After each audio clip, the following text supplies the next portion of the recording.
नमस्कार। बंगाल तंत्र साधना में आप सभी का स्वागत है। आज मैं आपको एक अप्सरा साधना देने वाला हूँ। मैंने लाइव में बहुत बार बोला है कि मैं अप्सरा साधना का सारा जो वीडियो है एक एक करके लाऊंगा। तो आज का जो वीडियो है वो है नाभि दर्शना अप्सरा साधना। ठीक है, ये इसके बारे में बहुत सारे लोगों ने सवाल भी पूछा था कि ऐसा कोई अप्सरा साधना दीजिए जो बहुत ही कम समय में हम लोग सिद्ध कर पाए। अब नाभि दर्शना अप्सरा साधना बहुत ही कम समय की साधना है। ये सिर्फ और सिर्फ 21 दिन की साधना है। अगर आप पुराने साधक हो तो 11 दिन में भी सिद्ध कर सकते हो, लेकिन वो जो नवरात्रि आने वाले है ना, इसके लिए बेस्ट साधना है ये। अगर आप लोग नवरात्रि में करना चाहते हो बिल्कुल कर सकते हो। ये साधना में कुछ चीज़ों की आवश्यकता होती है। नाभि दर्शना अप्सरा साधना जो है ये बहुत ही एक तरीके से सौम्य साधनाओं में से आती है। और ये अप्सरा जो है, नाभि दर्शना अप्सरा बहुत ही कोमल होती है। और ये सिद्ध होने के बाद आपकी शारीरिक ऊर्जा जो है बहुत ज़्यादा बढ़ जाता है। आपके शरीर में एक तरीके से थकान कम हो जाता है, ऊर्जा हाई हो जाता है, फिर कोई भी रोग नहीं होता है। आपका उम्र जो है वो ऐसा लगता है कि थम गया है, बढ़ता ही नहीं है। ठीक है, बुढ़ापा बहुत ही स्लो हो जाता है या तो नहीं होता है। इसलिए जो लोग अप्सरा साधक है, जो सिद्धि मिल चुकी है, वो लोग देखना इतने जल्दी बूढ़े नहीं होते, बूढ़े में भी जवान दिखते हैं। और ये अप्सरा साधना के और क्या फ़ायदे हैं कि इससे आप धन धान्य का ऐश्वर्य प्राप्त कर सकते हैं। आप जिस काम में भी हाथ डालेंगे वो पूरा एकदम सक्सेसफुल होगा।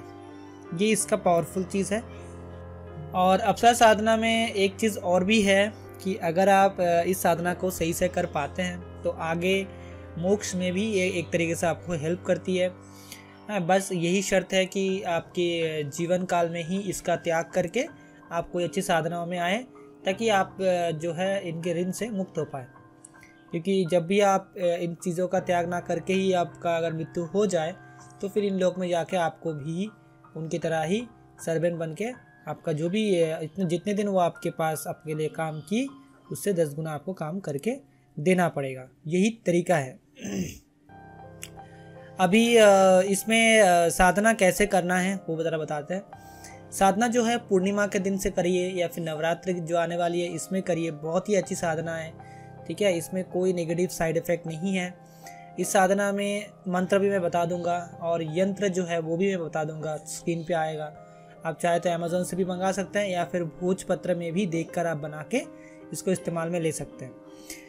इसको अगर आपको साधना करना है, सामग्री में आती है आपका एक सुगंधी अतर आपको यहाँ पे लगेगा। गुलाब का अतर आप ले सकते हैं, जूही फूल का अतर आप ले सकते हैं।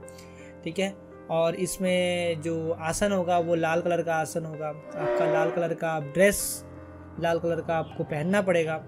गंगा जल से आपको घेरा लगाना है। और साथ में आपको जो है इस तरीके का साधना में ब्रह्मचार्य का पालन बहुत अच्छी तरीके से करना है, क्योंकि ये छोटा मोटा साधना नहीं है, क्योंकि ये अप्सरा साधना है। मैं इसको हल्के में नहीं लेने बोलूँगा। ठीक है, और साथ में जो है इसमें और एक चीज़ का ज़रूरत पड़ेगा।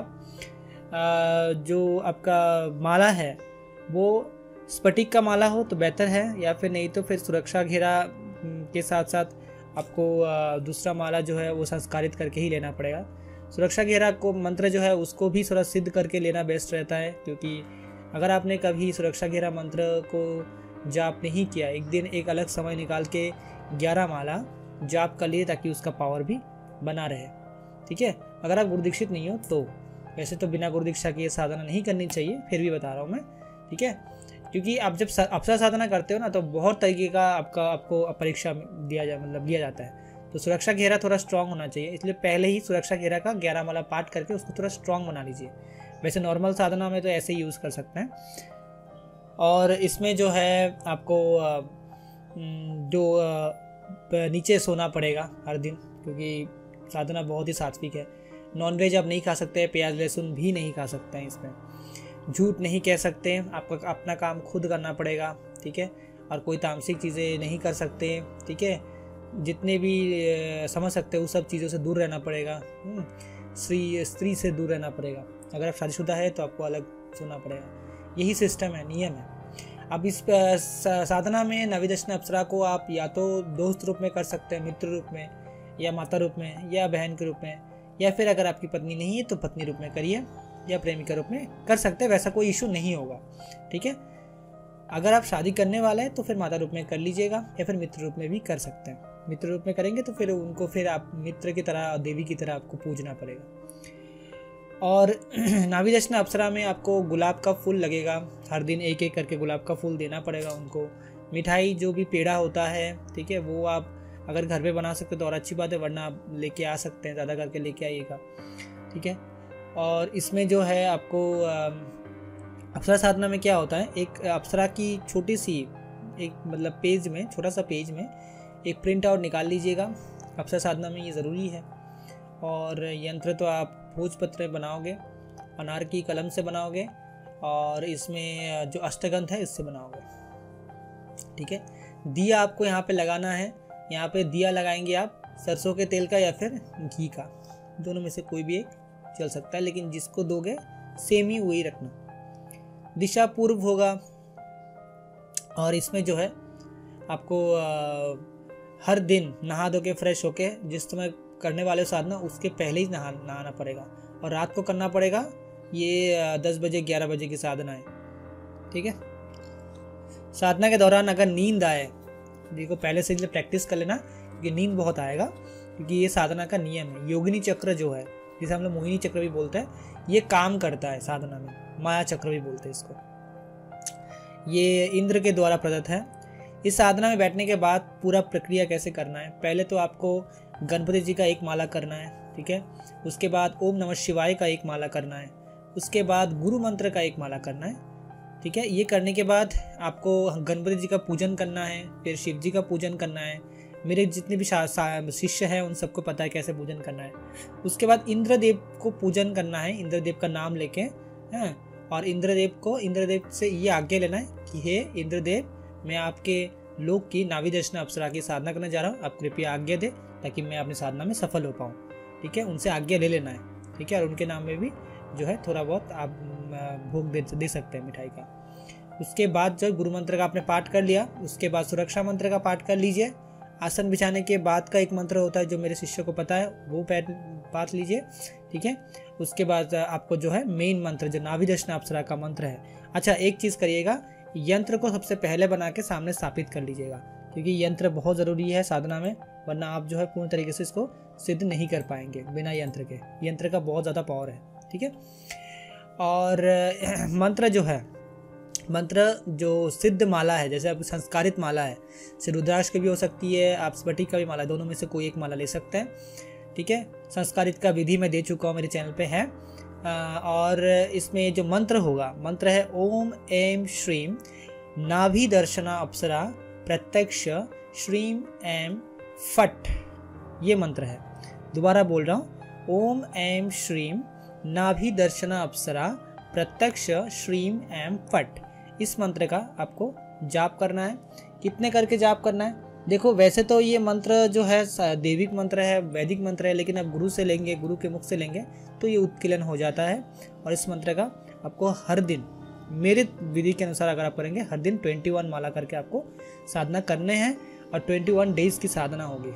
ठीक है, इस साधना को सफल होने के बाद आप धन के मामले में बहुत आगे निकल जाएंगे। ठीक है, जिस काम में भी हाथ डालेंगे आपको प्रॉफिट ही प्रॉफिट होगा, साथ में आपका शारीरिक जो कंडीशन है बहुत ही अच्छा रहेगा, फैमिली का भी अच्छा रहेगा। ठीक है, और हर चीज़, हर काम जो है ये करके देगी, क्योंकि ये बहुत ही सौम्य है। और जितना मैंने इसका एक्सपीरियंस मिला है नाभिदर्शन अप्सरा का, ये जिस भी साधक के पास रहता है वो साधक ऊपर ही जाता है, मतलब एक तरीके से ऊपर, मतलब वो नहीं, मतलब आप जो है तरक्की बहुत जल्दी कर लेते हैं। 4-5 साल में आपको बहुत कुछ आप जो है मिल जाएगा, आपको उससे भी पहले मिल जाएगा। तो ये चीज़ है। बाकी इस साधना के अलावा भी और अच्छी साधनाएं भी डालूंगा मैं, वो सब भी आप लोग फॉलो करिएगा। ठीक है, और इसके बारे में यंत्र तो मैं दिखाई दिया हूँ, यंत्र को बना के करिएगा ताकि जल्दी ये साधना सिद्ध हो पाए। ठीक है, तो ये रहा पूरा विधि नाभिदर्शन अप्सरा की।